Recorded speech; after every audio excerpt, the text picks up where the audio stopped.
Assalamualaikum warahmatullahi wabarakatuh.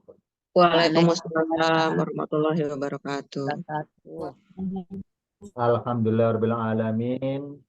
Assalatu wassalamu ala asrofil anbiya'i wal mursalin sayyidina Muhammadin wa ala alihi wa sahbihi ajma'in nama ba'du. Pertama kita bersyukur kepada Allah karena masih diberi kesempatan bertemu kembali dari Rabu. Pada hari ini melanjutkan materi yang lalu, tepatnya tentang huruf nun seri yang kedua dalam forum kuliah umum di ruang kelas tematik Al-Fikinas. Al-Fikinas Lembaga Pendidikan Ilmu Al-Quran Nasional, materinya Ulumul Quran dengan judul Mengungkap Hikmah Mengenal Keberadaan Huruf Nun di Al-Quran. Hikmahnya apa? Karena ini seri kedua, otomatis materinya berlanjut dari seri yang pertama. Seri pertama membahas tentang huruf nun yang macamnya ada 10 dan sudah tersampaikan. Ini macam ke-1 sampai dengan ke-7. Sekarang masuk macam nun yang ke-8. Huruf nun ada 10 macam. Sekarang yang urutan ke-8. Bernama apa? Ya ini bernama, ini kalau saya baca lengkap namanya, Nono Rofil Af'alil Khomsati. Nono Rofil Af'alil Khomsati. Kalau definisi singkatnya adalah huruf nun sebagai tanda rofa. Apa sih rofa? Tanda normalnya, tanda marfu normalnya. Al-af'al khamsati, fiil-fiil yang jumlahnya hanya 5. Kalau definisi pemahaman awamnya adalah huruf nun yang nempel pada suatu kata, kata yang berjenis kata kerja yang cirinya berakhiran nun, itu jumlahnya cuma 5 saja. Definisi tingkatan awam seperti itu. Contohnya apa? Misalnya, ada kata kerja atau fiil berbunyi tunfikuna. Artinya tunfikuna, kalian menginfakkan atau kalian menafkahkan. Nah, tulisan tunfikuna berakhiran nun, ini namanya fiil-fiil yang berjumlah 5. Maksudnya, tunfikuna termasuk fiil yang kategori 5 fiil. Yang 5 fiil itu cirinya berakhiran huruf nun. Tunfikuna, kalian menginfakkan. Kalau arti perkata, wama tunfikuna, dan apa yang kalian infakkan. Ini normalnya, karena normalnya cirinya akhiran nun. Tapi kalau nunnya hilang, di Al-Quran diganti akhiran wawalid, sama artinya. Wama tunfiku, dan apa yang kalian infakkan, sama artinya. Meskipun beda tulisannya. Bedanya kalau tunfikuna nunnya kelihatan ini bentuk normal. Apa normal itu? Marfuun, normalnya maksudnya. Nah, kalau nunnya nggak kelihatan, bentuk perubahan. Maksudnya ada sebabnya kenapa nggak kelihatan gitu. Sekarang kita buka contoh kalimat ini dalam ayatnya. Jadi mengenal huruf nun yang ke-8, huruf nun sebagai tanda normal, tanda rofa untuk fiil-fiil yang jumlahnya cuma 5. Apa saja fiil kata kerja jumlahnya 5 itu? Kita buka dalam tabel berikutnya. Ini tabel pelajaran di LPGNAS adalah ruang kelas tingkatan paket 7. Yang merasa masuk ke ruang kelas tematik ini, anggota kelas paket 7 atau juz 7. Insya sudah kenal tabel ini. Ketika juz 7, pertengahan juz. Karena yang merasa anggota kelas paket 7, tapi masih awal-awal juz, belum mengenal. Ini adalah dalam tabelnya ada 5. 5 kata kerja. Kenapa cuma 5? Karena kata kerja yang cuma 5 tersebut, cirinya adalah berakhir huruf nun. Siapa saja pelakunya 5 itu? Yang pertama, huma. Huma mereka berdua. Yunfikoni artinya mereka berdua menginfakkan. Mereka berdua itu siapa? Bebas. Entah dua-duanya orang laki-laki, atau dua-duanya orang perempuan, atau orang perempuan dan laki-laki. Pokoknya berdua. Yang kedua, pelakunya antuma. Kalian berdua. Berbunyi tunfikoni. kalian berdua menginfakkan. Siapa berdua? Bebas. Entah kalian berdua sama-sama laki-laki, kalian berdua sama-sama perempuan, atau kalian berdua laki-laki dan perempuan. Berikutnya pelakunya adalah mereka. Mereka siapa? Mereka laki-laki. Saya kodekan L ya, L laki-laki. Berarti yunfikuna artinya mereka laki-laki menginfakkan. Ini tujuan bahasa loh ya. Saya nyebut jenis orangnya. Mereka laki-laki menginfakkan. Berikutnya pelakunya antum, jadi kalian laki-laki. Kalian laki-laki menginfakkan berbunyi tunfikuna. Ini saya baca perkataan, nggak pakai tajwid. Tunfikuna. Kalian laki-laki menginfakkan. Satu lagi pelakunya anti. Anti itu artinya kamu perempuan. Saya misalkan T ya, kamu perempuan. Lafaznya tunfikina. Kalian perempuan menginfakkan. Nah, kelima fiil atau kata kerja dengan ciri khas akhiran nun itu dikelompokkan dinamakan al-af'alul khamsatu. Fiil-fiil yang hanya berjumlah 5. Dengan ciri khas ada akhiran nun, entah nunnya kasroh berbunyi ni atau nunnya fathah berbunyi na, enggak pengaruh bunyinya. Yang penting akhirannya nun. Contoh, wa ma tunfikuna dan apa yang kalian infakkan. Contoh yang atas. Wa ma tunfiku dan apa yang kalian infakkan. Sama-sama artinya kalian menginfakkan, cuma beda tulisannya. Kalau tunfiku akhirnya waw walid nggak kelihatan nunnya, ini bentuk perubahan. Kalau tunfikuna ada waw nunnya kelihatan, bentuk normalnya. Sekarang saya buka contoh dalam ayat. Huruf nun warna merah namanya nun rofa. Nun tanda normal, tanda marfu. Nama singkatnya nunurofin. Nun tanda rofa atau marfu atau normal. Fi'il mudhari untuk kata kerja bentuk sedang. Misalnya.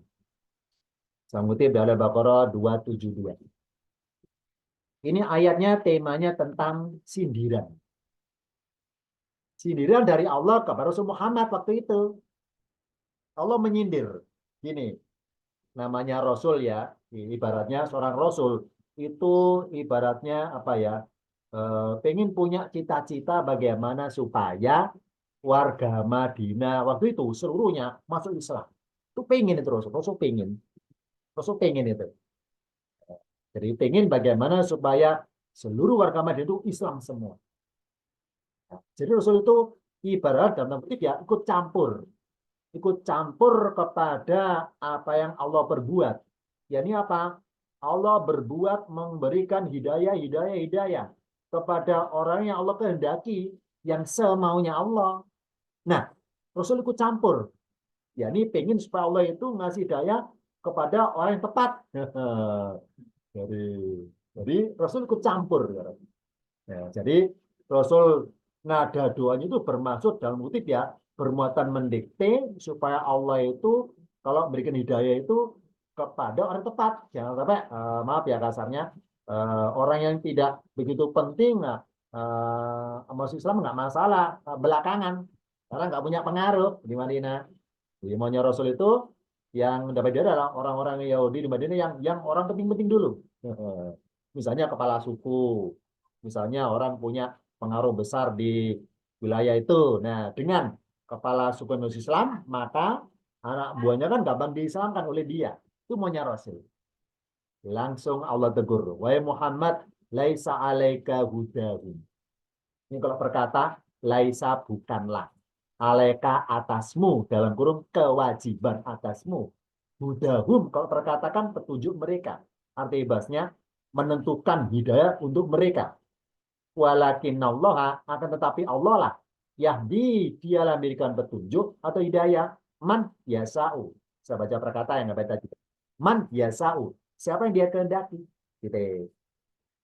Wa ma tunfiku dan apa yang kalian infakkan min khairin dari suatu kebaikan fali anfusikum maka bagi diri kalian alias manfaatnya akan kembali kepada diri kalian. Wa ma tunfikuna aslinya artinya dan apa yang, berhubung ada lafadz illa, maka ma berubah artinya tidaklah. Nah, kaidah seperti ini, ma arti aslinya apa yang berubah menjadi tidaklah, itu ada cirinya, ada kaidahnya. Nah, kaidah berubahnya ma dari arti apa yang menjadi tidaklah, itu kaidahnya di lembaga Lepikinas sudah diajarkan oleh ustadznya masing-masing di kelas tingkatan paket 1. Karena di hari Rabu ini adalah mengundang seluruh anggota ruang kelas dari berbagai tingkatan, dari berbagai kelas yang diajar oleh berbagai ustadz di Lepikinas. Nah, supaya seminggu sekali ngumpul jadi satu dalam kajian ulumul Quran. Kalau di luar Rabu malam kajiannya ilmu alat di ruang kelas masing-masing diajarkan oleh ustadznya masing-masing. Ya, jadi mengenai ma artinya tidaklah itu sudah diajarkan oleh ustadznya masing-masing di ruang kelasnya masing-masing, tepatnya tingkatan kelas juz 1 paket 1. Ya, ini apa? Ma arti aslinya apa yang, misalnya apa yang kamu bawa, apa yang kamu tulis, apa yang kamu lihat.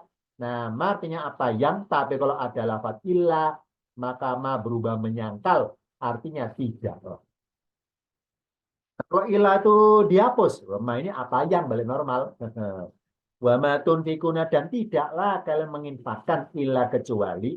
Berikutnya kalau perkataan limnya kasroh, ibtigoa. Ini kalau arti aslinya itu pencarian. Dalam rangka pencarian. Arti bebasnya untuk mencari. Wajihillahi. Kalau perkatakan wajah Allah. Arti bebasnya keriduan Allah. Alias pengen menarik perhatian Allah. Gitu hikmahnya. Wa ma tunfikuna dan apa yang kalian infakkan min khairin dari suatu kebaikan, yuwafa niscaya akan disempurnakan ilaikum kepada kalian, wa antum dan kalian latu dzlamuna, kalian tidak dianiaya atau dirugikan alias tidak didolimi. Gitu. Ada garis warna biru tunfiku, kalian menginfakkan, tunfiku, kalian menginfakkan, pakai nun sama, tunfikuna, kalian menginfakkan, tudlamuna, ada nunnya juga, kalian didolimi. Nah, bedanya apa? Pakai nun, nggak pakai nun. Bedanya adalah jika ada huruf nun, contohnya tunfikuna, ada nunnya. Tudlamuna, ada nunnya. Jika ada huruf nunnya kelihatan, maka fiilnya, kata kerjanya termasuk bentuk normal. Tapi jika tidak ada huruf nunnya, contohnya tunfiku, akhirnya wawalik, maka fiilnya, katanya bentuk perubahan. Maksudnya ada sebabnya berubah. Kenapa? Nunnya dihilangkan. Contoh di sini. Di sini tulisan wama tunfiku. Kenapa pakai wawalik? Sedangkan sebelah kiri sama-sama pakai wama loh ya. Padahal wama tunfikuna kok pakai waunun Ustaz. Padahal sama-sama pakai wama awalannya. Bedanya adalah wama ya, ma yang ini yang saya lingkari kelap-kelip ini. Kalau wama tumiku, ma ini punya amalan. Apa amalannya? Berbuat. Berbuat ngapain? Merubah. Merubah apa? Merubah tunfikuna menjadi tunfiku. Ya. Emangnya berbuat apa? Berbuat bermaksud syarat. Ini ilmu tingkatan paket 7 di kelas juz 7. Ma namanya ma asyartiyati. Ma yang bernada syarat. Apa syarat? Bernada sebab. Nah, jadi ma ini bisa beramal. Apa beramal? Berbuat. Berbuat apa? Merubah. Merubah apa? Merubah fiil mudhari berikutnya itu yang normalnya akan mau nun dirubah akan mau wali. Karena ma ini adalah ma yang artinya apa yang di sini, ma yang bisa beramal. Namanya ma apa dong di sini? Ma asyartiyati, ma yang bermuatan syarat. Sedangkan ma tunfikuna, meskipun bentuk jadi ya, tulisannya sama-sama wama, ma di sini artinya tidaklah. Nah, kalau ma tidaklah, itu huruf ma tidak bisa beramal, tidak bisa berbuat merubah-rubah tanda baca, merubah-rubah huruf huruf nunnya itu karena tidak bisa beramal, tidak bisa berbuat apapun, maka tunfikuna tetap normal. Normal. Kalau gitu, ma ini artinya tidaklah namanya huruf apa dong? Huruf nafi. Apa nafi? Menafikan, menyangkal. Nah, huruf nafi, huruf menyangkal tidak bisa beramal. Tapi kalau huruf syarat atau isim syarat bisa beramal. Nah, bedanya itu ya. Sama-sama wama loh ya. Wama tunfiku. Akhirnya mau walid. Wama tunfikuna. Akhirnya mau nun. Sama-sama wama. Tapi beda bentuk jadi tulisannya. Oh, berarti wama tunfiku artinya dan apa yang kalian infakkan titik-titik fa maka. Ini jawabannya fa maka. Sedangkan wama tunfikuna illa ma ini tidaklah. Maka nggak bisa berbuat apapun, ngubah-ngubah nggak bisa. Makanya nunnya tetap kelihatan. Terbukti di akhir ayatnya la tudlamuna, la artinya tidak. Apa tidak? Nafi, menafikan, menyangkal. Huruf kalau nafi menyangkal tidak bisa beramal apapun. Tidak bisa berbuat apapun terhadap kata berikutnya. Makanya tetap normal nunnya kelihatan. Tudlamuna. Ya. Berarti huruf atau isim, kata benda atau kata bantu, kalau bernada menyangkal, tidak bisa beramal apa. Ini contoh ya. Contoh nun rofi. Yang nomor 8, nun rofa. Apa nun rofa? Nun, huruf nun yang nempel. Nempel di mana? Nempel di fiil. Apa itu fiil? Kata kerja. Kata kerja apa? Mudori. Apa mudori? Bentuk sedang. Ini contoh nun yang nomor 8. Namanya nun rofa. Nun bentuk rofa atau norma. Tanda rofa atau tanda. Sekarang nun yang nomor 9. Huruf nun ada 10 macam. Yang 9 namanya, nama lengkapnya panjang ya. Nunut taukidis sakilati. Nun taukid as-sakila.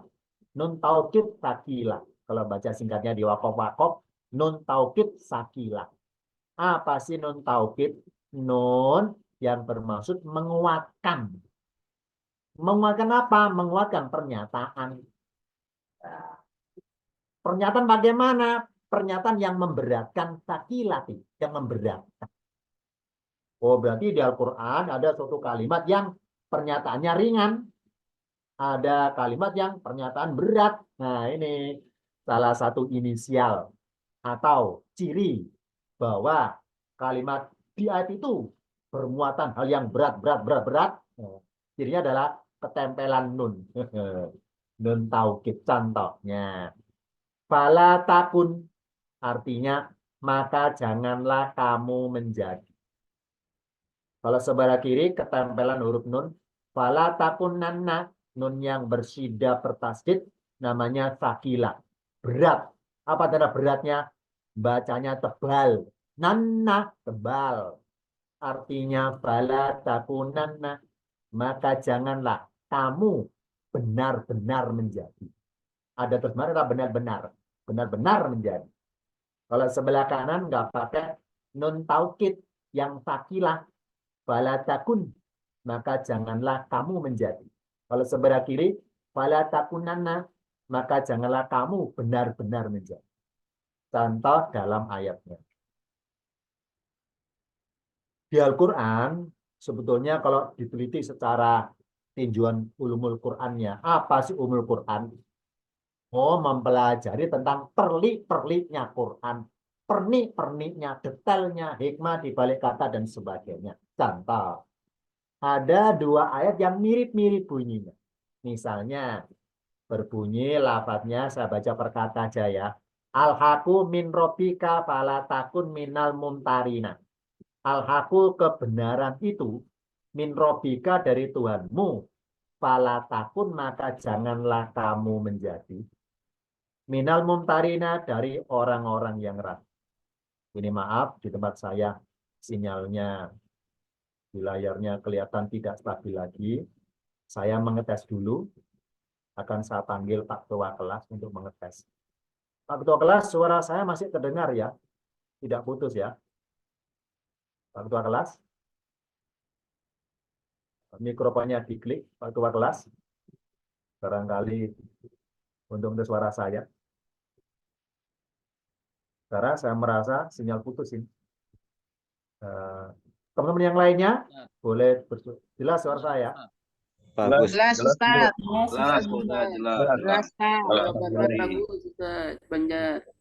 Saya teruskan, maaf ya. Ke tempat saya, wifi-nya lap gitu. Maaf ya. Saya teruskan. Ini mungkin Pak Utama sedang sibuk ya. Oke, teruskan. Jadi ada kalimat fala takun, baris kedua, al-haqqu min rabbika, kebenaran itu dari Tuhanmu. Fala takunanna, maka jangan kamu benar-benar menjadi benar-benar dari orang yang ragu.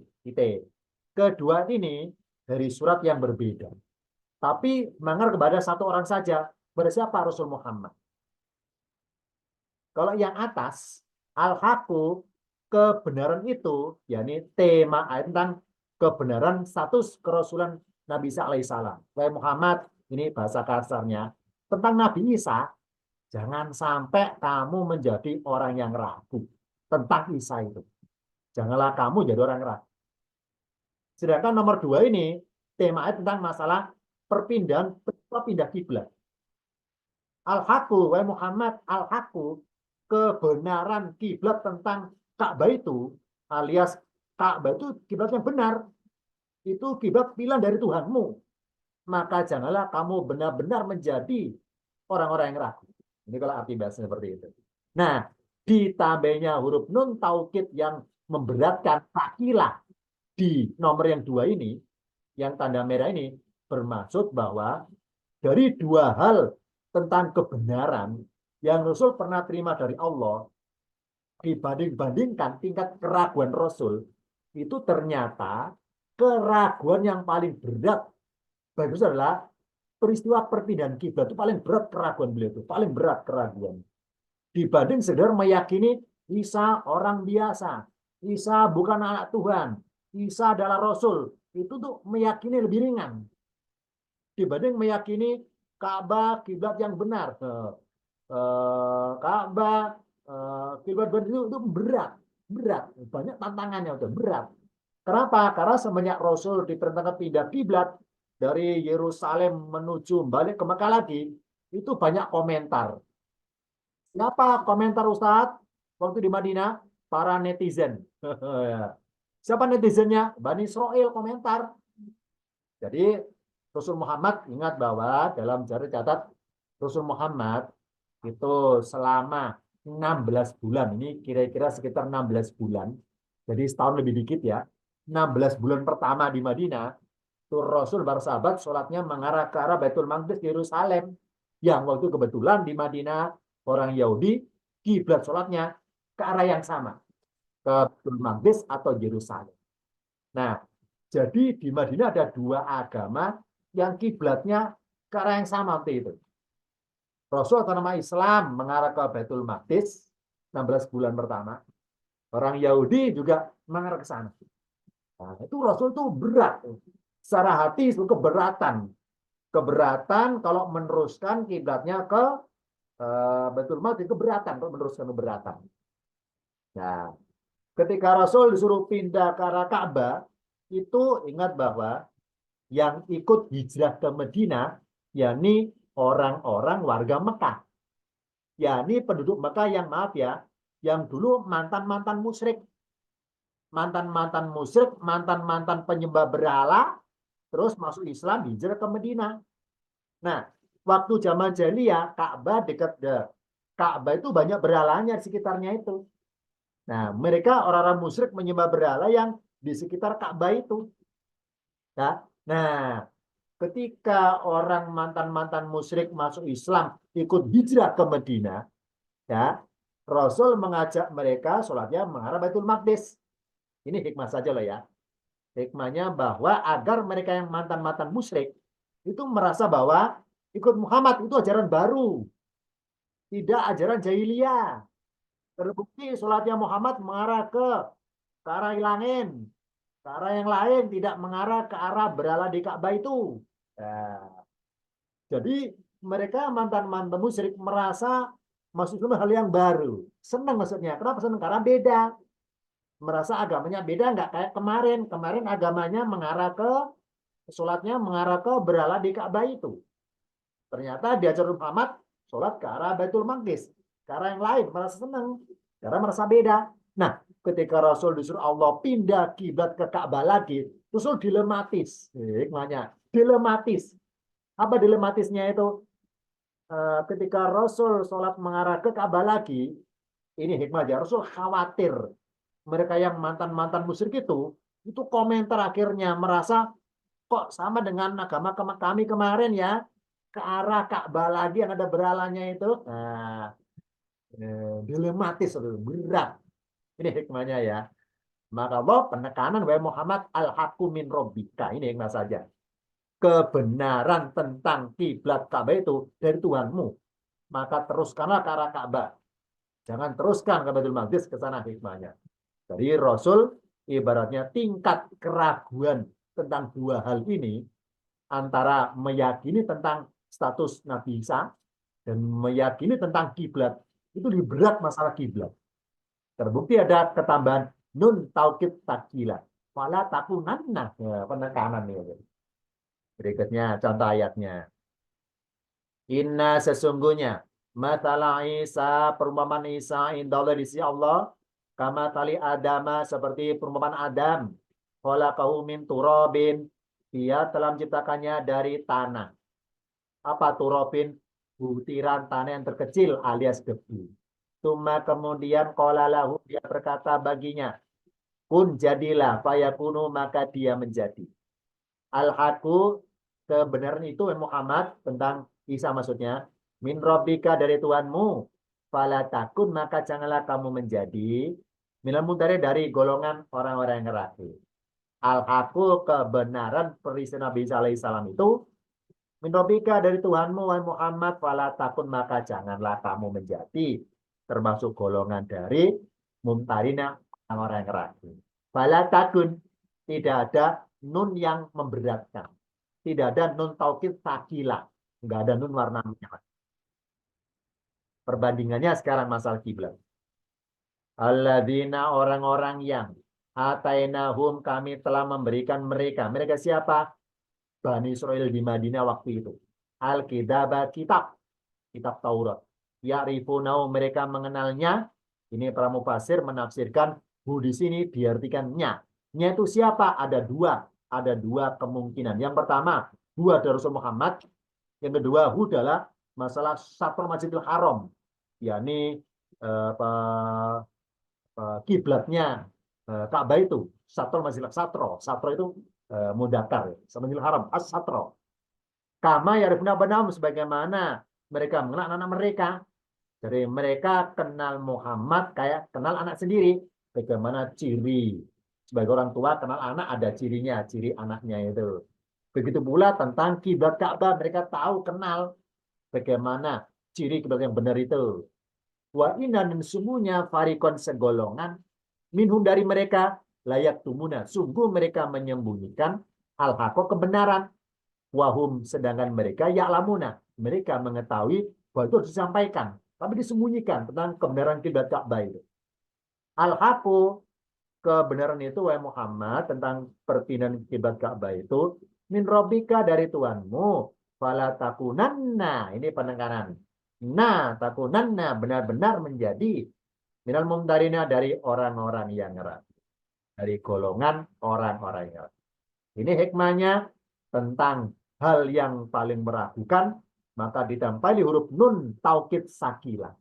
Kalau hal yang tidak sebegitu meragukan, tidak pakai nun taukid sakila. Ini contoh, kita kenal huruf nun taukid sakila. Nun yang menguatkan pernyataan, yang memberatkan. Sakila memberatkan. Sekarang nomor 10. Ya. Huruf nun ada 10 macam. Ini yang urutan terakhir 10 ini.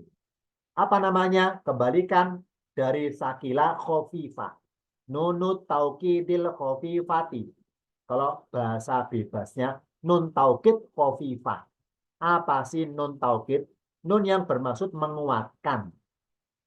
Menguatkan apa? Pernyataan. Pernyataan apa? Khofifah, yang meringankan. Atau bermaksud mempersingkat kesimpulan. Contohnya, ada kalimat yang artinya bersaksi. Ashadu anna. Ashadu, saya bersaksi.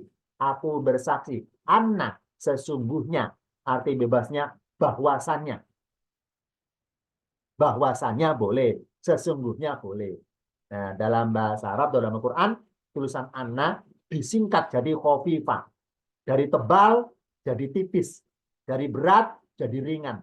Ashadu an. Nah, jadi anna disingkat an. Sama artinya. Sama. Ashadu. Saya bersaksi. Aku bersaksi. An. Sesungguhnya boleh. Bahwasanya juga boleh. Ini contoh. Lafaz ashadu. Aku bersaksi. Saya bersaksi. Kadang-kadang pakai anna. Nunnya tebal. Kadang-kadang pakai an. Nunnya tipis atau khofifah. Ringan bacaan. Sekarang hikmahnya apa? Kok Allah bedakan bahwa bersaksi kadang-kadang pakai anna, kadang-kadang pakai an. Maksudnya perbedaan hikmahnya apa? Bedanya anna dan an, tebal dan tipis, takila dan khofifah, bedanya apa? Memberatkan, meringankan. Itu juga bedanya pada tampilan berikutnya. Contoh 5 huruf yang senyawa dalam hal arti atau terjemahannya. Ini contoh 5 lafaz, 5 huruf pengertian kata bantu ya. Bukan huruf alif ba ta, bukan huruf pengertian kata bantu. Contoh 5 huruf, apa huruf kata bantu di Al-Quran yang senyawa. Senyawa dalam hal apa? Arti atau terjemahannya. Misalnya, la, pendek loh ya, alif. La artinya sungguh. Qad kalau berkata sama artinya sungguh. Inna sesungguhnya. Anna sesungguhnya. Na sendirian juga sama artinya sesungguhnya. Kesemuanya ini ya sama-sama senyawa. Karena terjemahannya mirip-mirip. La sungguh. Qad sungguh. Inna sesungguhnya. Anna sesungguhnya. Na juga sama sesungguhnya. Arti boleh sama. Tapi beda status nama huruf. Contoh, la artinya sungguh. Namanya harfu taukidin. Huruf taukid. Apa huruf kata bantu? Apa taukid? Menguatkan pernyataan. Qad arti singkatnya sungguh. Arti bebasnya benar-benar. Namanya harfu tahqiqin. Apa harfu? Huruf. Apa artinya huruf? Kata bantu. Apa tahqiqin? Kata hakun. Apa hakun? Kebenaran. Kalau tahqiqin, membenarkan. Dalam kurung maksudnya membenarkan peristiwa. Inna sesungguhnya namanya harfu taukidin. Huruf menguatkan pernyataan. Anna sesungguhnya sama namanya harfu taukidin. Huruf menguatkan pernyataan.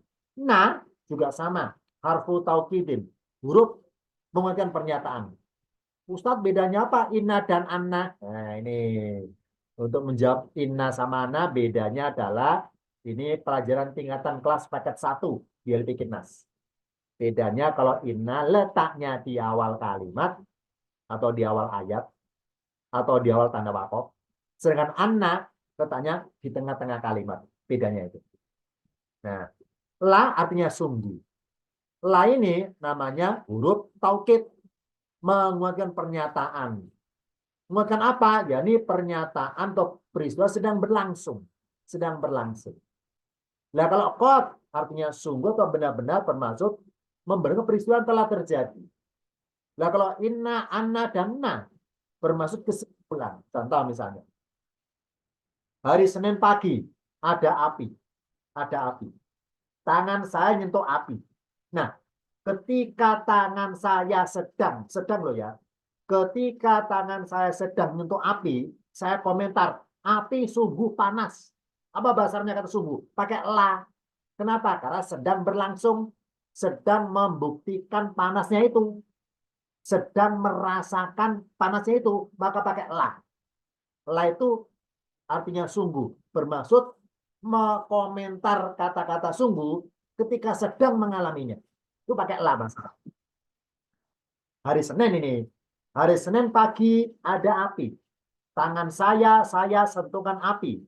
Ketika tangan saya kena api, saya komentar. Api sungguh panas. Itu bahasanya pakai kata sungguh, pakai la. Itu hari Senin. Hari Selasa, saya cerita kepada orang, wahai warga sekalian, kemarin saya membuktikan sendiri, saya sentuh api pakai tangan saya. Ternyata api itu benar-benar panas. Nah, karena bermaksud menceritakan peristiwa kemarin telah terjadi, maka pakai kot. Api itu sungguh panas, itu pakai kot. Kenapa? Karena sedang menceritakan apa yang telah dialaminya itu. Kalau sedang mengalami, kata-kata sungguh pakai la. Kalau sudah mengalami dan tinggal cerita, itu pakai kot. Berarti langsung kesimpulan. Berarti kalau nemu ayat, terserah di surat manapun, ketemu kata-kata lakot, walakot, kedua kata kok dipertemukan, berarti tema ayatnya tentang, nah ini tentang, membenarkan suatu peristiwa yang telah terjadi, yang dibuktikan oleh lah. Apalah itu? Orang yang hidup pada zamannya sebagai pelaku sejarah, saksi sejarah yang buktikan peristiwa itu. Karena pakai lah, lakot. Misalnya berbunyi gini. Laqad kana lakum fi rasulillahi uswatun hasanatun. Laqad kana lakum. Tentang uswatun hasanahnya Rasul Muhammad, itu pakai lakot. Apalah itu? Yakni para sahabat yang hidup pada zamannya Nabi membuktikan langsung dengan mata kasat mereka bahwa Rasul itu suri toladan. Itu pakai lah. Kenapa pakai kot? Berarti orang setelah generasi mereka, entah generasi para tabi'in, itu menceritakan kepada kita tentang peristiwa yang pernah dialami para pendulunya itu, tentang uswatun hasanah Rasul Muhammad. Makanya pakai kot. Ya kan? Lakot kana lakum. Kenapa pakai lakot? La bermaksud sungguh pernah sedang berlangsung pembuktian orang zamannya Muhammad melihat langsung tentang beliau itu sebagai pelaku sejarah. Sedangkan kot adalah benar-benar, maksudnya peristiwa tentang suri toladan Muhammad itu benar-benar terbuktikan, pernah terbuktikan dalam sejarah peristiwa itu. Makanya pakai kot. Ya, lakot. Dua-duanya dipakai. Ya. Lah, sedang berlangsung pembuktian. Kot, tinggal cerita. Nah, kalau ini kesimpulan. Hari Senin ada api, saya sentuh. Kalau saya komentar, api sungguh panas. Karena sedang nyentuh, pakai lah. Hari Selasa saya cerita. Warga sekalian, ternyata benar loh ya. Saya pernah mengadakan riset bahwa hari Senin kemarin, saya buktikan langsung. Api itu panas ternyata. Itu pakai kot, karena cerita. Hari Rabu, saya kesimpulan buat teori. Sesungguhnya api itu panas. Jadi lahirnya kata sesungguhnya itu bermula dari la sama kot.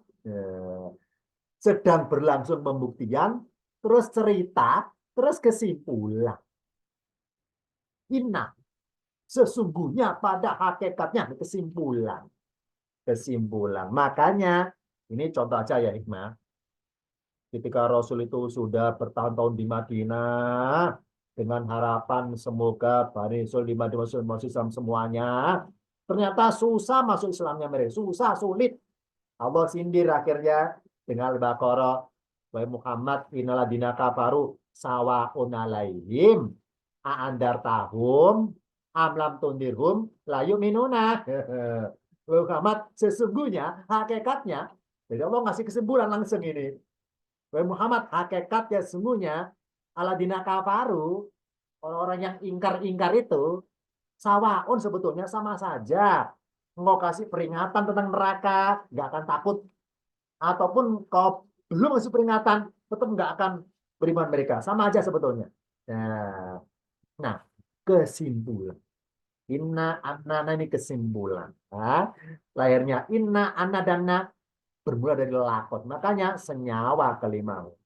Ya, contohnya inna anna danna. Berikutnya. Ada fiil, kata kerja berbunyi syahida yashhadu. Yang artinya bersaksi. Ini maaf ya, ini saya pengalaman pribadi. Maaf, ini pribadi aja. Dulu ketika saya pas di Madinah waktu itu ya, ini saran saya ya, bagi kita yang mau berangkat umroh atau berhaji, saran saya, Di Masjid Nabawi, kira-kira waktunya pada sholat duha. Sekitar jam 10 atau setengah 11. Itu di lantai bawah. Itu banyak forum-forum, halako-halako. Banyak majelis-majelis taklim itu. Banyak itu. Ya, ada kalangan anak remaja, dewasa, orang tua. Masing-masing kelompok itu ada syekh-syekhnya, ada pengajarnya. Masing-masing forum itu beda kajiannya.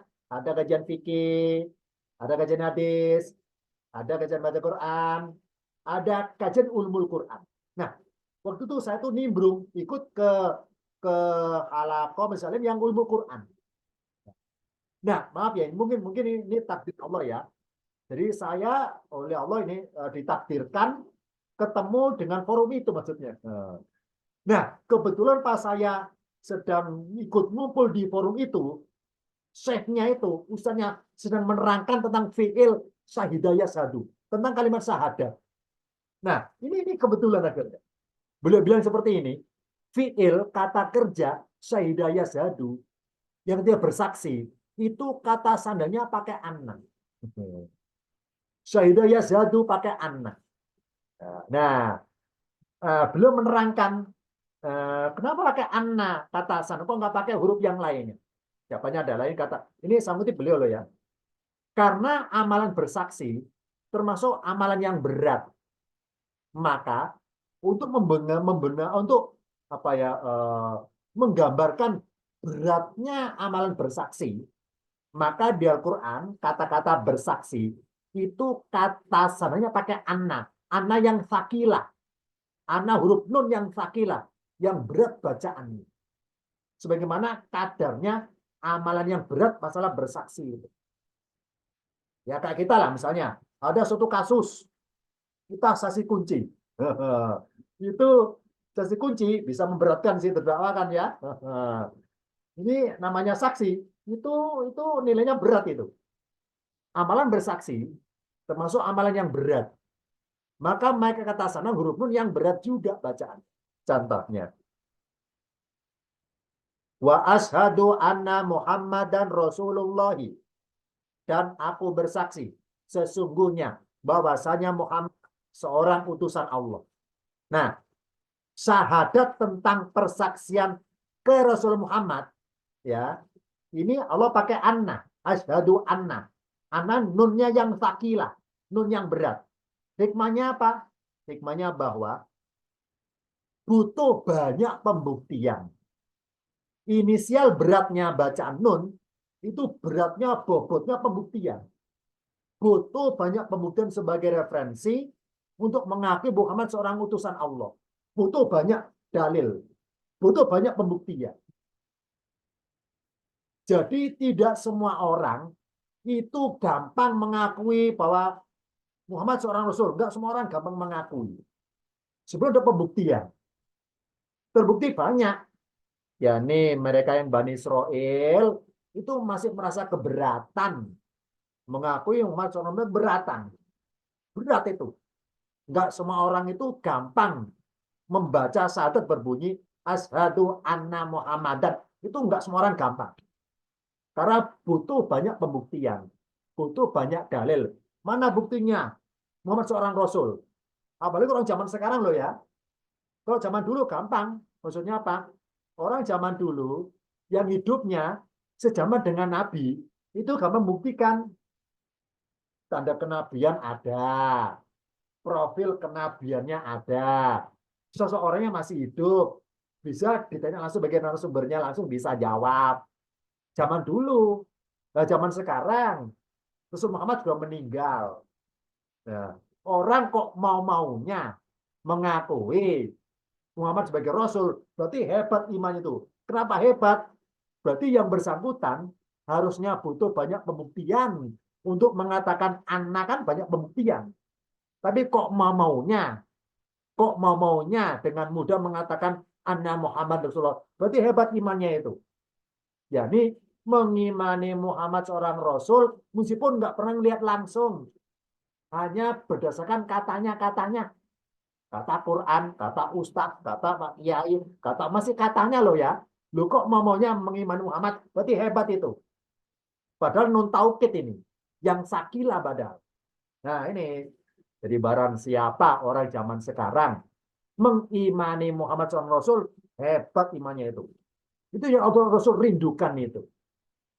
Jadi pernah sahabat tanya, ya Rasul, siapakah engkau yang paling kau rindukan itu siapa? Rasul bilang, orang-orang yang nanti sepeninggal kalian. Ini bahasa saya. Karena mereka itu ibaratnya bersaksi bahwa Rasul tapi belum pernah melihatku. Itu Rasul merindukan. Rasul merindukan orang-orang yang mengimani Rasul Muhammad. Padahal belum pernah lihat langsung. Ya, hebat imannya berarti itu.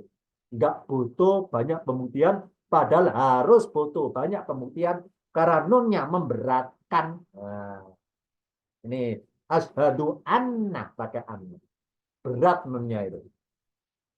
Sekarang kebalikannya, untuk mengakui Allah sebagai Tuhan, misalnya normanya pakai anna. Asyhadu anna la ilaha illallahu. Asyhadu, aku bersaksi. Saya bersaksi. Anna, sesungguhnya, bahwasannya. La ilaha, tidak ada Tuhan. Ilallah, kecuali Allah. Selain Allah. Nah, sama ya. Fi'il, kata kerja. Syahidah yasadu, pakai anna. Apa anna? Nun sakilah. Nun taukid sakilah. Yang nomor 9 tadi loh ya. Nun taukid sakilah. Nun menguatkan yang memberatkan. Karena sakilah butuh banyak. Butuh berat bobot pembuktian.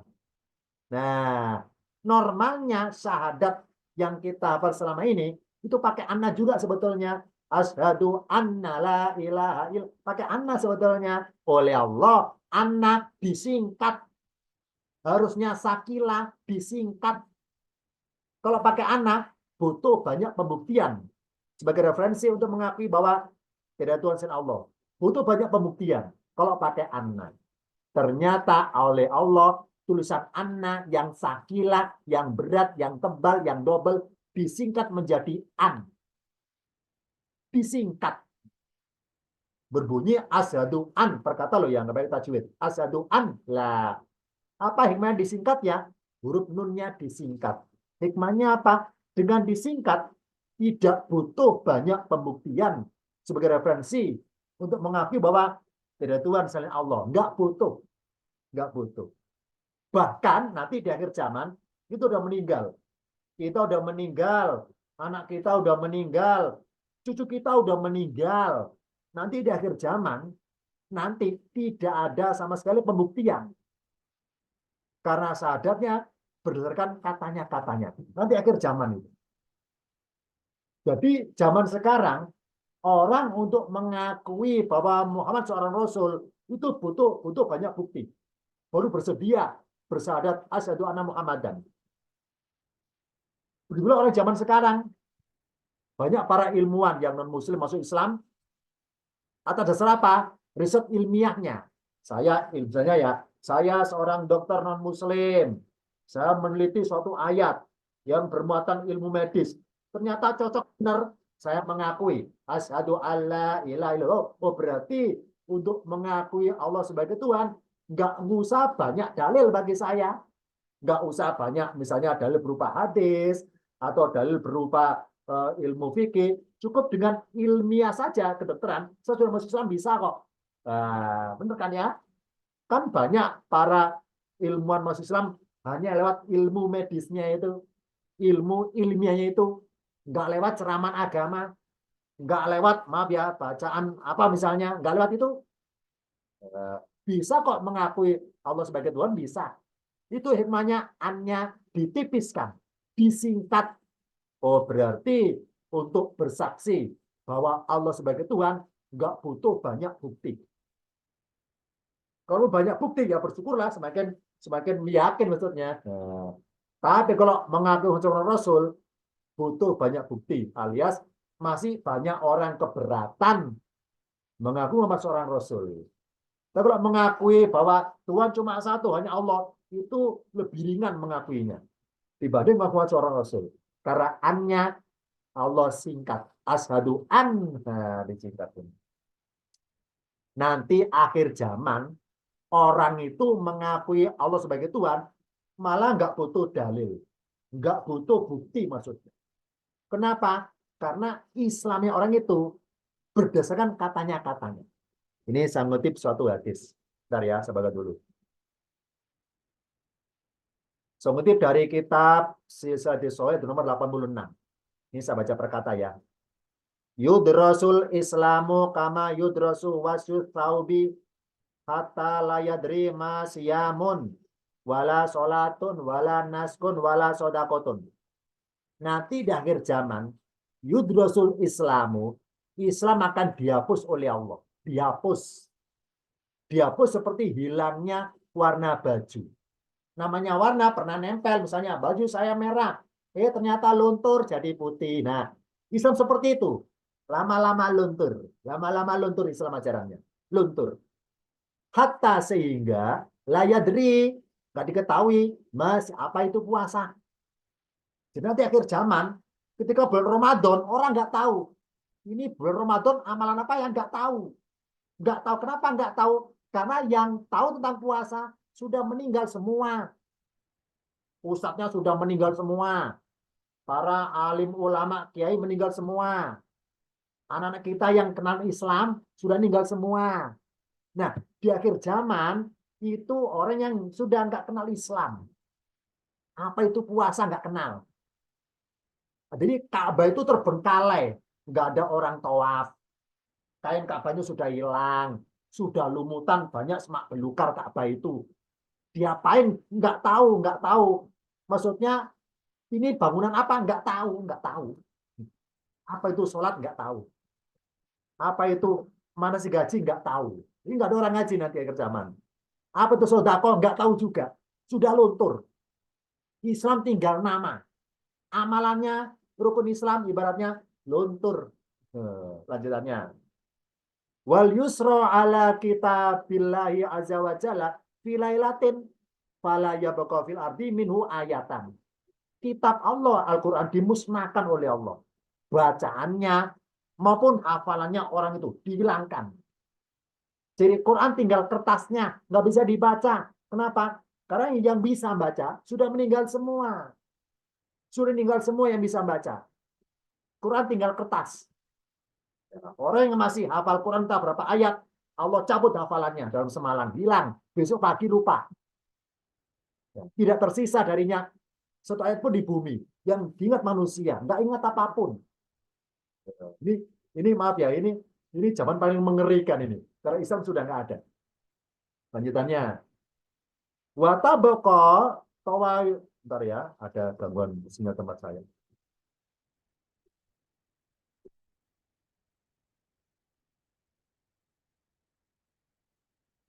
Wataboko tawaifu minan nasi asaihul kabiru wal ajuzu yakuluna adrokna aba'ana ala hadil kalimati la ilaha illallahu fanahnu naquluha. Dan yang tersisa dari Islam hanyalah segolongan manusia, kakek-kakek, nenek-nenek yang mengatakan, kami pernah melihat orang tua kami mengatakan la ilaha illallah. Kami pun mengatakannya. Jadi atas dasar katanya-katanya. Jadi untuk mengaku sebagai Tuhan nggak butuh bukti, nggak butuh dalil. Hanya katanya, oh berarti wasiat orang zaman yang mewasiatkan pada tentunya bahwa ingat pegang ini la ilaha illallah. Makanya dikatakan kalimatun baqiyatun. Kalimat yang tersisa di bumi adalah kalimat lafaz la ilaha illallah. Yang lain sudah musnah kalimatnya. Jadi seluruh kalimat identik Islam sudah musnah semua. Tinggal yang ini yang baqiyatun. Yang tersisa adalah lafaz ini. Lafaz ini. Nah, ini ya. Berarti untuk mengakui Allah sebagai Tuhan nggak butuh banyak bukti, makanya an-nya dipendekkan. Dari anna disingkat an. Ini hikmahnya asyhadu an la ilaha illallah. Ini hikmahnya disingkat. Berarti nanti akhir zaman berlaku hadis ini, man mata wa huwa ya'lamu anna la ilaha illallah dakhala jannah. Man barang siapa mati wa huwa sedangkan dia ketika mati itu ya'lamu mengetahui alias berpengetahuan meyakini dalam keyakinan dirinya itu annau sungguhnya dia yakni Allah la ilaha illallah selain Allah dakhala masuk surga meskipun nggak pernah sholat, nggak pernah puasa. Nggak pernah. Kenapa nggak pernah? Ya karena nggak kenal Islam. Nggak kenal. Jadi ketika mati hanya kenal la ilaha illallah, masuk surga. Nggak kenal Muhammad. Nggak kenal Quran. Nggak kenal Muhammad loh ya. Nggak kenal. Nggak kenal. Ini hadis akhir zaman berlakunya ini. Karena dengan ya lamu ya nggak usah baca. Ya lamu aja. Barang siapa mati dan dalam pikirannya tahu bahwa Allah cuma satu, masuk surga. Meskipun nggak melafatkan ketika mati, asyhadu alla, nggak melafatkan, hanya ya'lamu, hanya tahu saja masuk surga. Ini yang tahu. Sekarang yang melafatkan, man kana akhiru kalamihi la ilaha illallah dakhala jannah. Hanya mengatakan saja, nggak mengamalkan apapun. Ini hadis akhir zaman ini berlakunya, kata para hadis. Barang siapa adalah akhir kalamnya, akhir ucapan kita mau mati, melafatkan ini, masuk surga. Meskipun nggak pernah kenal amalan yang lainnya. Nah, ini ya. Berarti untuk mengakui Allah sebagai Tuhan, nggak butuh banyak bukti. Nih. Berarti kita bersyahadat, ini lengkapnya. Asyhadu an. Kenapa nunnya tipis an? Siapa tipis itu? Ya khafifah. Tidak butuh banyak pembuktian untuk menguatkan pernyataan syahadatnya itu. Kan tauhid kan menguatkan. Untuk menguatkan syahadatnya nggak butuh banyak bukti. Tipis saja, apa tipis? Dikit maksudnya. Tipis saja nunnya udah lengkap syahadatnya. Maksudnya udah masuk surga. Tapi untuk bersyahadat mengaku Muhammad Rasul butuh tebal banyak bukti. Berarti makanya zaman sekarang ibaratnya Bani Israel kalau disuruh milih lebih berat mana? Mengaku Allah sebagai Tuhan atau mengaku Muhammad Rasul?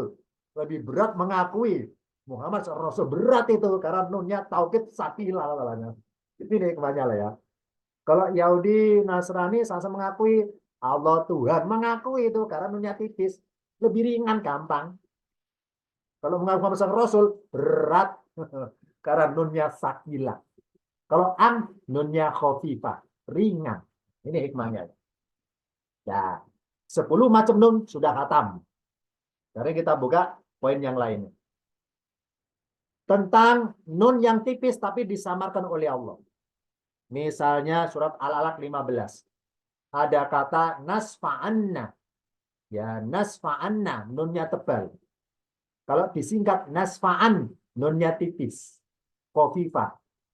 Dan nun yang tipis Allah samarkan jadi tanwin. Nasfa'an. Nah, ini pernah ada salah seorang teman kita bertanya, Ustadz, nasfa'an kan fi'il, kata kerja. Katanya suatu kata di Al-Quran kalau tanwin itu berarti ciri berwujud isim. Nasfa'an kan fi'il. Kenapa kok tanwin? Jawabannya adalah tulisan nasfa'an tanwin. Aslinya nasfa'an nunnya sukun. Nunnya sukun, aslinya nunnya tebal. Ini ya. Contoh ayatnya. Aro'aita in kadaba wa tawalla. Temanya adalah Allah menyindir. Menyindir orang-orang yang melawan Rasul Muhammad. Menyindir orang-orang yang menghalangi Rasul Muhammad. Allah sindir. Wahai manusia, bagaimana pendapatmu? Jika orang yang melarang Muhammad itu ternyata orangnya mendustakan ayat Allah dan berpaling. Ya, gimana pendapatmu? Kalau si orang itu tetap meneruskan upayanya menghalang-halangi Islam, menghalang-halangi Muhammad, Allah bilang lanasfa'an ini ya. Lain lam yantahi, sungguh jika dia tidak berhenti dalam upayanya menghalang-halanginya itu, lanasfa'an bin nasiyati. Lah ini niscaya, lah pendek ya, lah itu niscaya. Niscaya atau sungguh boleh, niscaya nasfa'an kami menarik ya, menarik bin nasiyati. Kenapa? Menarik ubun-ubunnya itu. Ditarik ubun-ubunnya. Ditarik. Jadi nasfa'an perkataannya pakai nun taukid takilah. Nasfa'anna, kami benar-benar akan menarik. Nasfa'anna yang taukid sakila tebal, Allah rubah tipis. Nasfa'an, kami benar-benar akan menarik. Nasfa'an nunnya sukun, Allah samarkan jadi tanwin. Nasfa'an, maka dibaca wasol, kodenya mim supaya langsung idgham ya atau iklab ya, nasfa'an ya, langsung masuk maksudnya.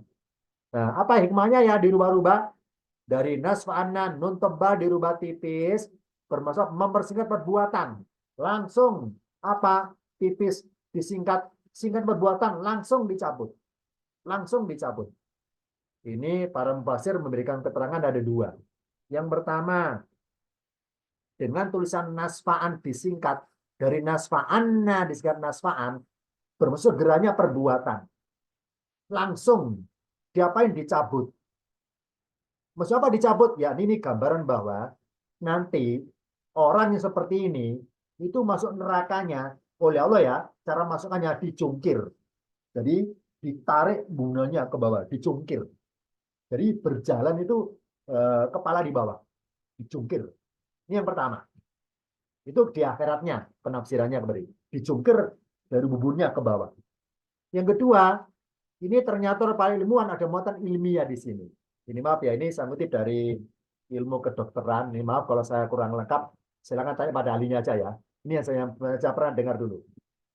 Apa hikmahnya ya? Allah bilang bahwa nasfa'an bin nasiyati, nasiyatin kadibatin khotiatin.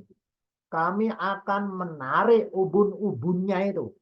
Nasiyatin kadibatin, ubun-ubunnya orang yang mendustakan itu. Ini para ilmuwan meneliti ini. Apa hubungannya ya? Ubun-ubun kok mendustakan? Diteliti ternyata betul. Jadi urat saraf kita yang di otak. Ya, ingat ya, pusat saraf di otak. Dari otak kita penuh saraf. Nah, saraf yang di ubun-ubun itu saraf yang berpotensi untuk berpikiran buruk atau berdusta. Jadi saraf yang berfungsi untuk kita berbuat berdusta. Makanya ada alat canggih skandar peradilan, yakni disetel, taruh di ubun-ubun untuk mengetes terdakwanya itu jujur apa enggak. Orang bilang namanya tes kejujuran. Ubun-ubun. Ketika sarafnya gerak, berarti bohong dia. Ketika sarafnya gerak apa gitu, jujur dia gitu. Benar ternyata. Jadi ayat ini bermuatan ilmiah. Ya, ini apa? Ketika saraf ubun tertarik ke atas, itu berarti ibaratnya dia berdusta. Kalau sarafnya nggak ketarik, maka dia jujur. Nah ini ya, ini ada ilmiah di sini. Saraf yang di ubun-ubun itu saraf bermuatan kedustaan.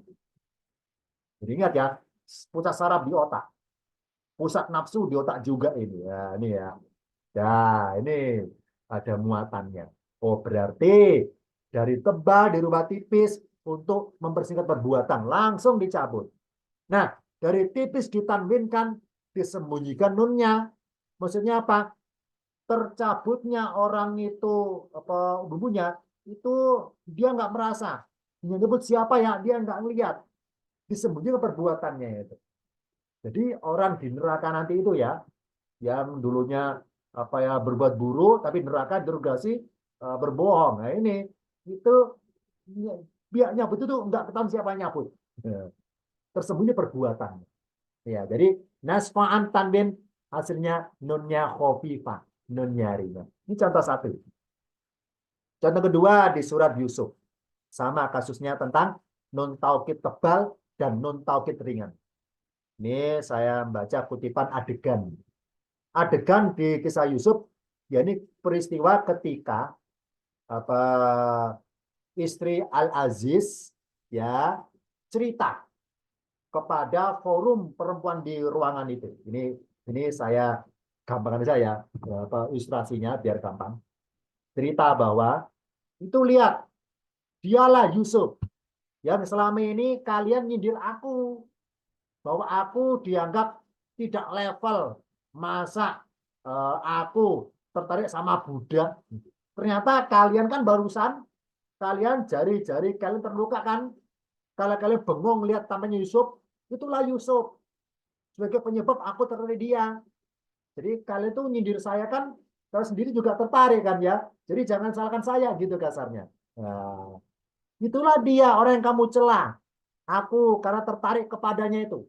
Sesungguhnya aku telah menggoda dia untuk menundukkan dirinya kepadaku. Akan tetapi dia menolak, Yusuf menolak. Sekarang berikutnya ini ada pengenekanan.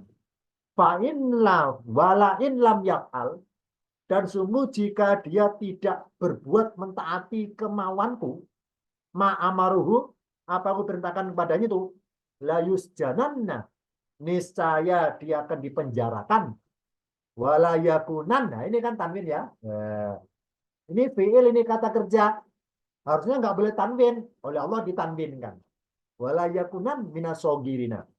Dan niscaya dia benar-benar akan menjadi termasuk golongan orang-orang yang sogirin. Apa sogirin?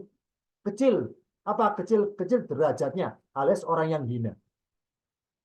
Jadi istri Al-Aziz bilang, jikalau Yusuf itu tidak nuruti kemauanku, niscaya dia akan benar-benar dipenjara. Nah, kata-kata benar-benar penjara Allah gambar pakai nun taukid sakila. Nun yang menguatkan pernyataan yang berat, tebal. Junanna, yusjananna. Tapi ketika mengatakan yakunan, ini pakai nun yang ringan. Walayakunan. Untuk menggambarkan bahwa Yusuf benar-benar akan jadi orang yang hina, itu kata-kata benar-benarnya Allah rubah jadi ringan. Yakunan. Apa hikmahnya dirubah ringan ya? Yang sebelah kiri garis biru, nunnya tebal kelihatan bersida pertasdid. Sebelah kanan warna merah, nunnya jadi tanwin. Tanwin kan dari ringan. Kenapa diringankan ya tulisannya?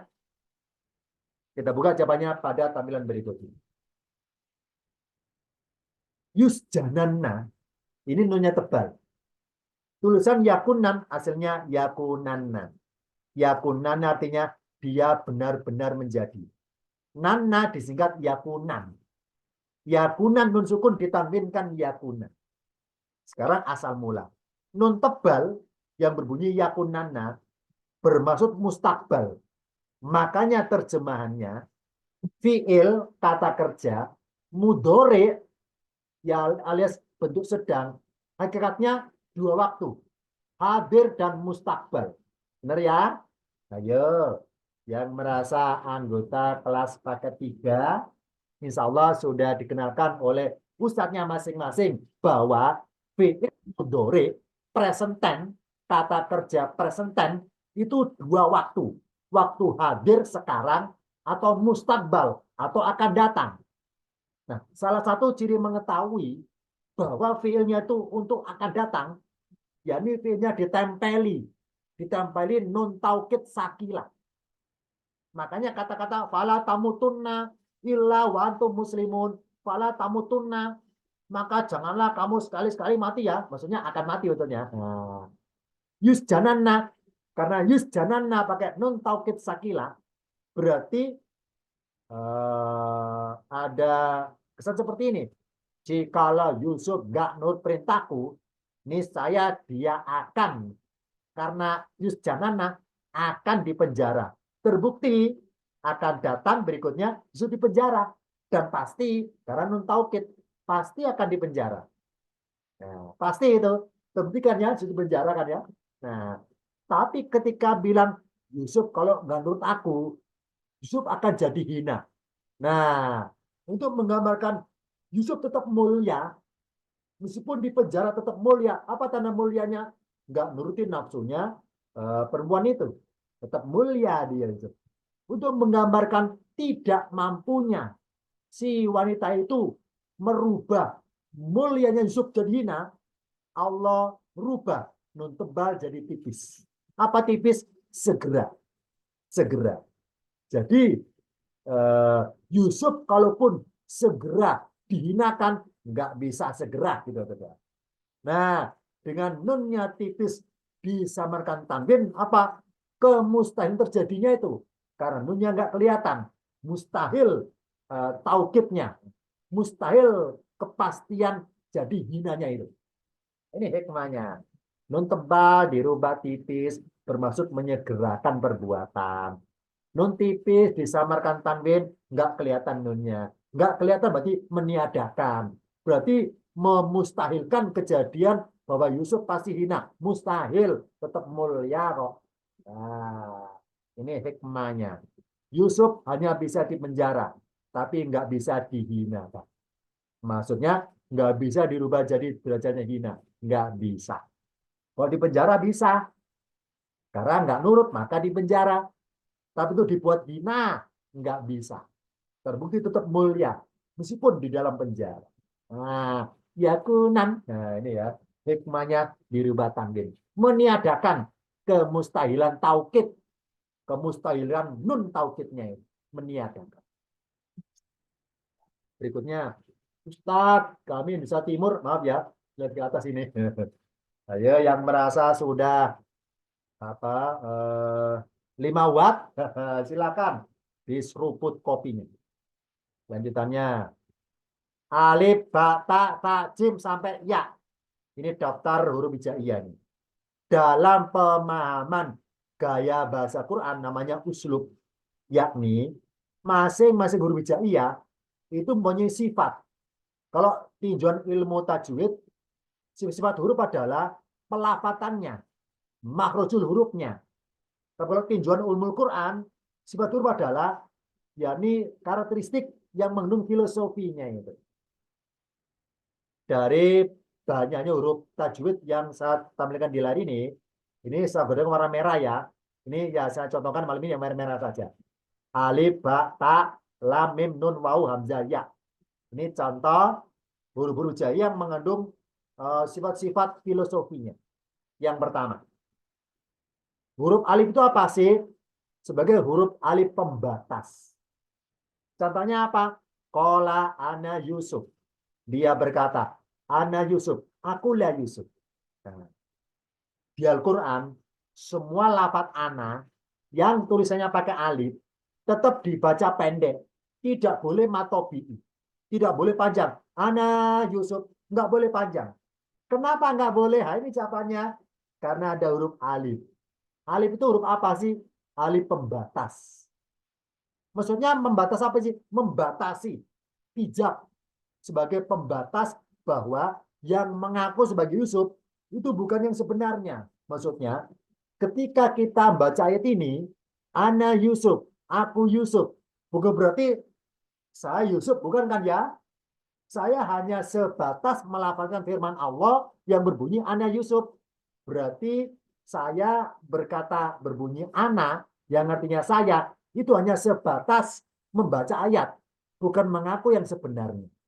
Misalnya, ana Allahu, la ilaha illa ana Allahu, akulah Allah. Nggak boleh ana nanya panjang, ya kan ya? Ada alif pembatas, namanya alif pembatas yang nempel pada huruf ana.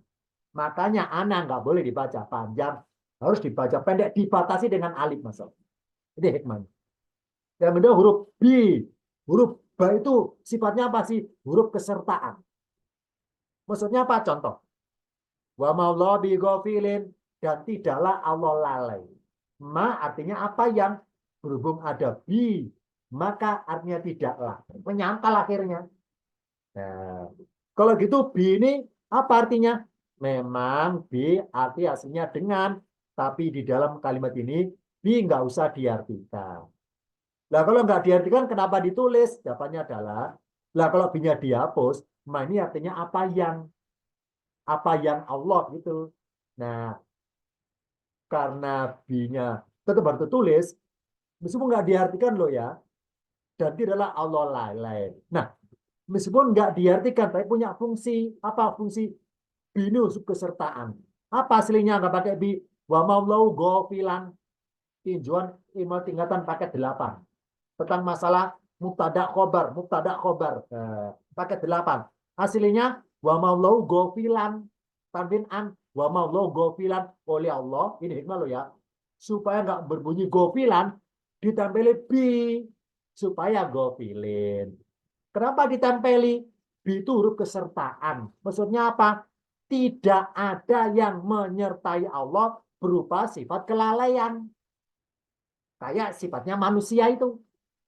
Nah, kalau berbunyi wa maulau gofilan, ada kesan bahwa Allah, maaf ya, ada kalanya tidak lalai, suatu saat kadang-kadang lalai, kalau gofilan.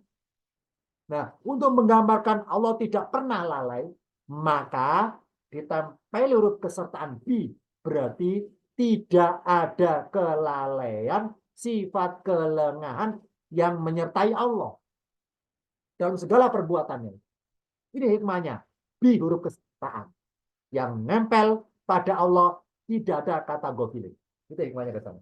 Berikutnya, huruf ta apa sih? Huruf pengkhususan. Contohnya apa? Ini contohnya. Imro'atu Fir'auna, istrinya Imron. Kata-kata Imro'atu dalam bahasa Arab pakai tamar buto. Pakai tamar buto. Tapi di Al-Quran pakai tak yang buka. Pakai tak yang buka. Apa hikmahnya?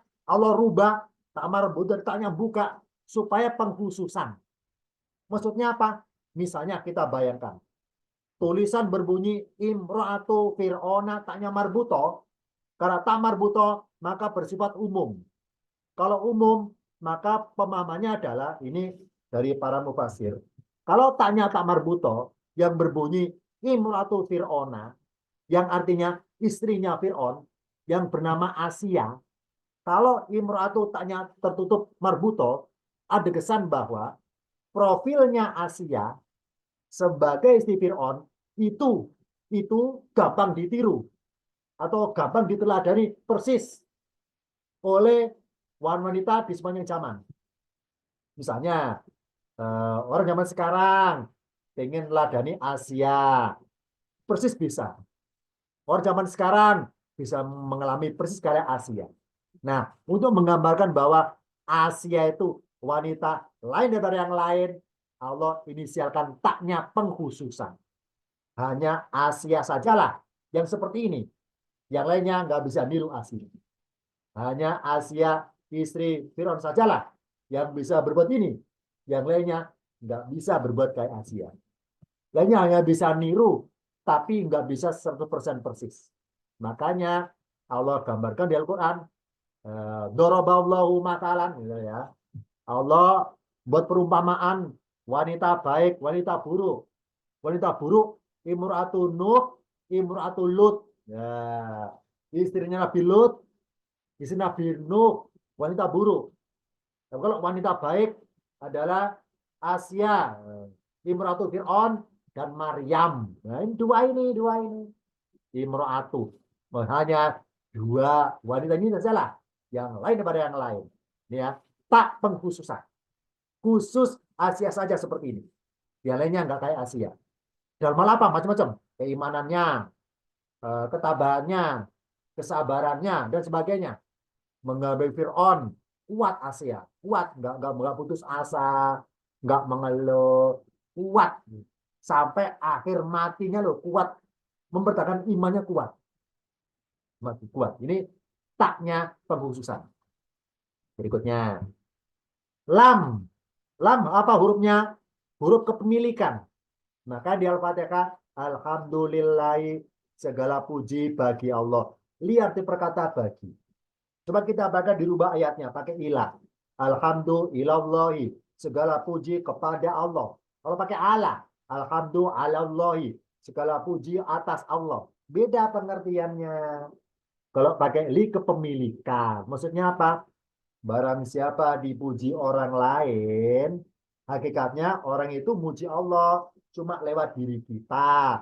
Karena diri kita ditempeli sifat Allah. Contoh misalnya, Allah punya sifat alimun, maha berpengetahuan, menempelkan kepada saya. Saya menjadi seorang yang alimun, berpengetahuan. Maka orang muji-muji saya. Oh, ada tuh hebat ya. Padahal hebatnya adalah Allah tempelin itu. Jadi orang itu muji Allah cuma lewat diri kita. Berarti segala puji milik Allah. Jangan kita rebut maksudnya. Jangan kita merasa, oh berarti saya layak dipuji. Nggak boleh gitu. Lillahi milik Allah. Segala pujian akan mengarah pada Allah sumbernya. Ya. Berikutnya, mim. Apa mim? Huruf pengumpul. Makanya dalam pelajaran paket 7 Irob, al-mimu alamatul jam'i. Tanda pengumpulnya, tanda jamaknya itu. Mimma rozaqnakum, dari apa yang kami berikan rezeki kalian. Kum, kum. Kalau ka, kamu. Rozaknaka, kami berikan rezeki kepadamu. Mu satu orang. Kalau kum, kalian orangnya banyak. Karena pakai mim, huruf pengumpul. Berikutnya, nun apa nun? Huruf pengakuan diri. Kayak seperti ananiun istilahnya. Contoh. Yang atas berbunyi mimma rozaknakum. Nunnya nggak kelihatan. Yang bawah mimma rozaknakum. Nunnya kelihatan. Sama artinya. Dari apa yang kami berikan rezeki kepada kalian. Oleh Allah dibedakan. Nunnya diperlihatkan.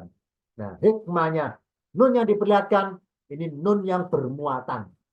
Bermuatan mengandung sifat nun pengakuan diri. Ini kita bahas nanti. Berikutnya huruf waw apa waw itu? Huruf kesinambungan. Contohnya. Sakif tumuhum. Jadi aslinya memnya sukun. Sakif tumhum. Kalian menjumpai mereka. Waktuluhum kaitu sakif tumuhum. Gitu lengkap ayatnya. Waktuluhum. Wa'uktuluhum. Dan bunuhlah mereka. Kaitu di mana saja. Ini konteksnya perang loh ya. Wa'uktuluhum. Dan bunuhlah mereka. Kaitu di mana saja. Sakif tumhum. Kalian menjumpai mereka. Aslinya berbunyi nggak pakai wawu. Sakif tumhum. Oleh Allah ditambahi wawu. Maksudnya apa? Sakif tumu kesinambungan. Jadi kalau kalian membunuh musuh itu menjumpainya, ikuti terus kemana dia pergi sampai kelihatan baru silakan. Jangan sampai ketika nggak kelihatan, jangan maksudnya harus sakit tumu, harus kesinambungan itu ngikuti terus itu. Ini ya, kesinambungannya perbuatan. Berikutnya, hamzah itu sifatnya apa? Penempatan derajat. Contohnya, ailahun ma'allahi. Apakah ada Tuhan bersama Allah? Untuk menggambarkan Tuhan selain Allah itu Tuhan yang kalaupun ada loh ya, derajatnya rendah, maka Allah tuliskan kata ilahun, hamzahnya di bawah. Tidak pakai alif. Ailahun, apakah ada Tuhan? Kalaupun ada loh ya, rendah derajatnya. Bersama Allah, makanya kata-kata ilahun, di ayat ini, ma'allahi, hamzah direndahkan. Menggambarnya begitu rendahnya derajat sosok Tuhan selain Allah, kalau ada. Berikutnya, huruf ya apa sifatnya? Penglipat gandaan. Contohnya, ini peristiwa sindiran dari Allah kepada para sahabat yang dengan berita tentang apa ya isu atau gosip yang dibilakan para netizen ketika perang Uhud bahwa Rasul Muhammad meninggal sebagainya. Afain mata membaca in nggak boleh diseret, afain nggak boleh gitu, tetap disingkat perkata afain. Banyak kan nggak ada sekunnya, ya ini namanya huruf penglipat gandaan. Maksudnya apa? Maka jika lipat gandanya kemungkinan Muhammad mati, ya, jadi lipat gandanya kemungkinan besar mati dalam perang maksudnya. Ini contohnya. In mata. Ini yaknya namanya huruf penglipat gandaan. Nah, ini contoh berbagai huruf jaiyah. Karena kita bahas huruf nun, kita buka tentang huruf nun sekarang sifatnya. Sifatnya huruf nun adalah huruf penglipat gandaan. Contohnya dalam ayat perbedaan minma nun dan mimma nggak pakai nun. Nun kelihatan bermuatan ananiun, keakuannya itu. Minma dari apa yang. Rozaknakum, kami berikan sekalian. Kalau menjadi lebur, nggak kelihatan. Mimma dari apa yang. Rozaknakum, kami berikan sekalian. Contoh dalam ayat ini. Contoh mim yang dilebur. Ya orang-orang yang mereka telah beriman, anfiku, infakkan oleh kalian, mimma rozaknakum, dari apa yang kami berikan kepada kalian. Gitu. Di Al-Baqarah 254, tulisan mimma, nunnya Allah sembunyikan. Nunnya disembunyikan, dilebur kepada mim berikutnya. Intinya nggak kelihatan pokoknya. Nunnya nggak kelihatan. Apa hikmahnya? Wahai orang beriman, kalau berinfak, nunnya jangan diperlihatkan. Apa nun? Ananiun, keakuan dirinya itu. Jangan diperlihatkan. Ini dariku. Catat loh ya, ini dariku. Intinya identitas jangan diperlihatkan di depan umum. Contoh yang kedua, wa anfiku al munafikun 10. Wa anfiku dan infakkan kalian mimma dari apa yang kami berikan kepada kalian. Gitu. Supaya orang beriman kalau berinfak harus sembunyikan nunnya. Kalau diperlihatkan berarti selama ini infaknya nggak ikhlas.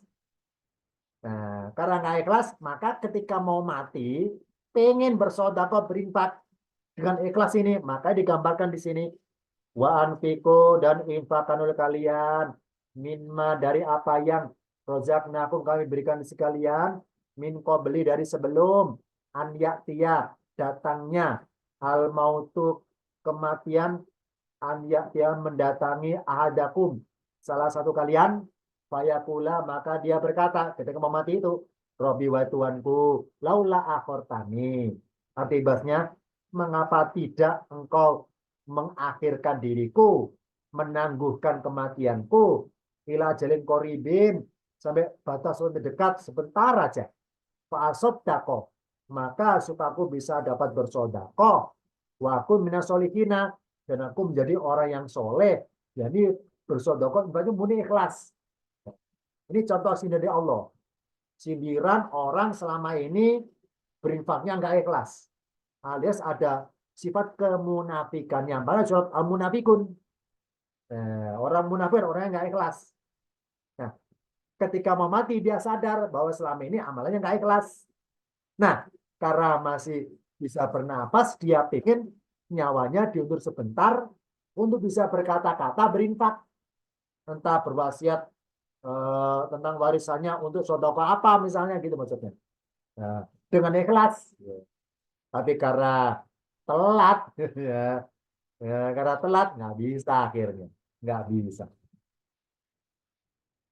karena nunnya disembunyikan di Al-Baqarah 254 lihat mimma dalam pelajaran ulumul Quran di paket 10 ke atas dari bikin nas tentang bab sifat-sifat huruf hijaiyah.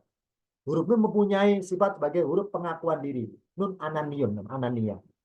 Maksudnya apa? Dengan nunnya disembunyikan ketika berinfak. Nun disembunyikan. Hikmahnya bahwa ketika berinfak, sembunyikanlah identitas diri kalian agar tidak berpotensi memuji diri atau ujub. Yang akibatnya hilangnya pahala dari amalan berinfak tersebut. Makanya kata-kata mimma di Al-Quran selalu nunnya nggak kelihatan. Mimma rozaknakum, mimma rozaknam, selalu mimnya nun yang nggak kelihatan. Satu-satunya ayat di Al-Quran yang nun yang kelihatan mimma lo ya. Al-Munafikun 10. Tentang orang munafik. Berarti dengan nunnya disembunyikan, apa hikmahnya? Ketika berinfak, jika merasa memberi, maka bermula dari merasa memiliki. Tapi jika merasa memberikan, maka bermula dari merasa dititipi. Nah, lafaz anfiku, anfako yunfiku. Ini tinjauan ilmulat tingkatan paket 6. Paket 6. Namanya fi'il rubai. Apa rubai? 4 huruf. Apa 4 huruf? Ini bermaksud butuh objek. Karena butuh objek akhirnya an. Misalnya mendudukkan, menurunkan, memberikan, menginfakkan. Nah, berarti berinfak adalah merasalah memberikan. Jangan merasa memberi. Contoh misalnya, saya punya air segelas. Teman saya haus. Nggak punya minuman. Saya bilang seperti ini. Nih, saya beri minum. Jadi saya merasa memberi. Kalau saya merasa memberi, berarti bermula saya merasa memiliki. Saya memiliki gelas isi air. Ini merasa memiliki. Akhirnya apa? Teman saya haus. Saya beri dia minum. Ketika saya berinfak berupa ngasih minuman, dengan perasaan merasa memberi, itu dikhawatirkan oleh Allah, dikhawatirkan sewaktu-waktu kalau teman saya berbuat buruk kepada saya berpotensi ungkit-ungkit amalan. Nah, ya kan ya? Seperti ini. Maaf ya, ini kasar. Kamu itu lupa sama saya. Dulu kamu itu haus, saya bantu kasih air minum. Sekarang malah nyakiti saya. Nggak terima kasih kamu itu. Nah, ikhlasnya nggak ada berarti saya selama ini. Berarti niat memberi pengen timbal balik. Berupa apa? Perlakuan baik dia kepada saya. Nah, itu. Berarti pengen untung rugi. Saya nggak pengen rugi ngasih dia air. Pengennya untung berupa apa? Dia baik sama saya. Kalau dia buruk sama saya kan rugi. Itu gara-gara ketika berinfak merasa memberi. Padahal ayatnya anfiku. Anfiku fi'il mudhari, maaf ya, fi'il amar yang rubai, yang 4 huruf. Artinya itu memberikan, bukan memberi. Nah, karena memberikan merasa dititipi Allah. Contohnya, saya ada air segelas. Teman saya haus. Nih, saya kasih minum. Dengan perasaan, ya Allah, Alhamdulillah.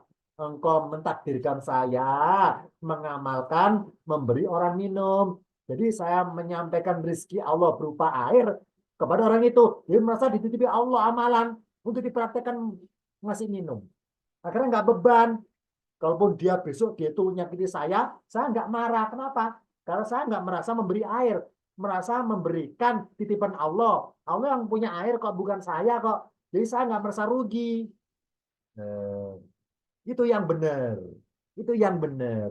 Berinfak merasalah memberikan, bukan merasa memberi. Kalau memberi, bermula merasa memiliki. Kalau memiliki, lupa Tuhan akhirnya. Merasa ini dariku, ini punyaku, merasa punyaku akhirnya. Tapi kalau merasa memberikan, merasa punya Allah. Jadi barangnya hilang, nggak marah kenyataan. Pernah ngasih orang, timbal baliknya buruk, nggak marah. Dititipi kok dari Allah, dititipi. Merasa memberikan, ringan akhirnya. Ikhlasnya penuh pasti. Mulai sekarang, mengamalkan anfiku, fiilnya rubai, 4 huruf, akhirnya an. Memberikan. Berikanlah infak. Bukan berilah infak. Infakkanlah berarti berikanlah titipan Allah. Contoh, Allah berencana ngasih rezeki kepada dokter. Berencana ngasih rezeki kepada apoteker. Terus milih saya sebagai alatnya. Saya dibuat sakit supaya berobat. Beli obat ke apotek. Supaya berobat ke dokter. Oh, berarti saya beli obat. Niatnya bukan pengen sembuh. Apa niatnya? Menyampaikan rahmat Allah berupa rizki kepada dokter itu. Karena rizkinya dokter apoteker dari pasien. Maka kalaupun saya nggak sembuh, nggak beban, nggak nyalakan Allah, nggak nyalakan kenyataan, merasa ridho. Ridho dengan Allah, nggak sebagai alatnya, dibagi alatnya untuk menitipkan, menyampaikan rezeki. Nah, coba kalau merasa memberi, ya Allah, Bismillah, saya beli obat mahal ini, ya Allah, tolong, maaf kasar ini, tolong ya Allah, saya beli obat mahal ini berupa supaya saya nggak rugi, tolong kesembuhan, supaya saya nggak sia-sia bayar obat mahal.